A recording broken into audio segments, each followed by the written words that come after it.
Bona tarda, benvinguts a la primera manifestació d'optimistes indignats amb els pessimistes. No hi ha res que limiti més l'ésser humà que el pessimisme. O acabem amb el pessimisme o ell acaba amb nosaltres. És la pitjor de les malalties. Una malaltia que es contagia via oral i el virus té un nom. FTP. Són frases típiques, negatives, falses, que ens han contagiat els pessimistes.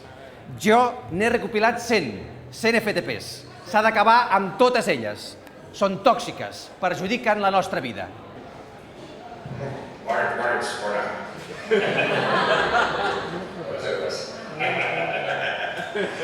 Quina notícia global, no? Boníssima, cosa extraordinària.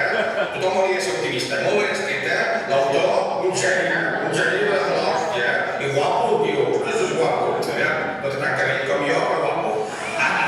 Compreu-lo. En fi, ja està, tanco, que se vegi el fet.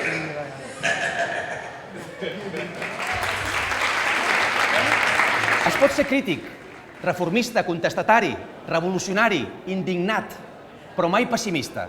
Ser pessimista no serveix per res ni porta enlloc. Jo crec que és un llibre molt sincer, que l'he fet a base de molts anys, porto 30 anys discutint. Jo recordo ja les primers... He discutit sobre tot, sobre ETA, per exemple, sempre deia que s'acabaria amb ETA i tothom deia que no. Per exemple, quan vam entrar a l'OTAN, la gent deia que això provocaria una tercera guerra mundial, no recordo perfectament, perquè desequilibraria els dos bancs, no sé què, i mira, s'ha caigut el mur i ara Rússia està a punt d'entrar a l'OTAN.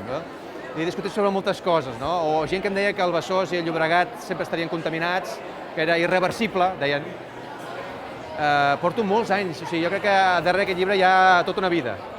I realment està molt constatat que encara ningú m'ha pogut rebatre aquests arguments optimistes. Crec que s'ha de comprar i tenir-lo sempre a la tauleta de nit, per tant en tant, després de 2 telediaris, tornar-lo a llegir.